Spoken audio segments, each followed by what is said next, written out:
रुपए की बेकदरी, डॉलर की ऊंची उड़ान, ओपन मार्केट में 5 रुपए का इजाफा। तारीख की बुलंद तरीन सतह 216 रुपए 50 पैसे पर फरोख्त हुआ। शहबाज हुकूमत आने के बाद डॉलर 31 रुपए 50 पैसे महंगा हो चुका है। रहीम यार खान के करीब दरियाए सिंध में बारातियों की कश्ती उलट गई। जाँ बाहक अफराद की तादाद 19 हो गई। 16 लाशें निकाली गईं। मरने वाली तमाम खवातीन हैं। कश्ती में 100 से जायद अफराद सवार थे। पंजाब में हुकूमत की तश्कील, मुल्क में फौरी इंतखाबात, खिलाड़ियों ने सर जोड़ लिए। मुशावरती इजलास में इमरान खान ने कहा, साजिश का जवाब अवाम ने वोटों से दिया, चोरों को फिर मुस्तरद कर दिया।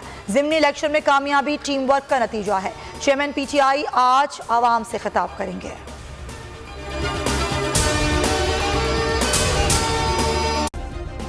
सब्सक्राइब करें और बेल दबाएं ताकि कोई खबर रह न जाए।